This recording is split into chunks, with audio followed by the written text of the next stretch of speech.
All right, I'm gonna run through the principles that I like to follow when I'm coaching and teaching the lift. Every other coach will have their own principles. And as an athlete, it's important for you to know the principles so that you can identify patterns within whoever is teaching you, because there will be patterns. And if you're able to identify them, you'll be able to become a more autonomous athlete. So first, keep in mind, we're gonna be talking about just teaching a beginner. We're gonna be using snatching as an example. We're gonna start with positioning. So that would be the bottom position, holding the bottom position with the bar overhead, standing up, and then starting from the hang, and then progressively moving down to the floor as you go. You want to also find the link between those positions as well. How do we get from the floor to overhead? How do we get from overhead to standing up? Some are more simple than others. That's where it's important to understand the process. And that's the steps to achieving that goal. Let's break down the overhead position. We're gonna start with just holding the bar overhead. And then we're gonna go to an overhead squat.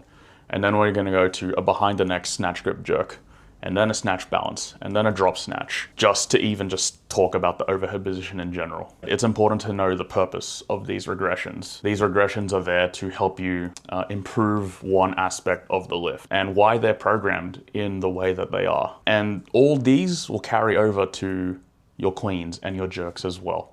All of them have regressions, and they are all very important to making sure that it's as technically sound as possible, which will enable you to have the most output into the lift, which will lead to the most kilos on the bar.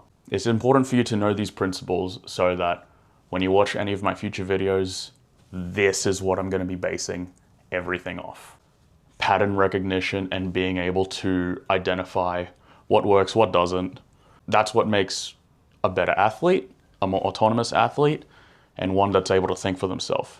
Because if you rely on your coach, whether it be me or someone else, you're just paying for a babysitter at some point, right? And it's also important that you understand the reasoning as to why, these are there and why the coach thinks the way that they do. Because they could easily just give you the answer, and everyone will have a pretty similar answer when it comes to certain things. But are you really going to learn anything if I just give you the right answer all the time?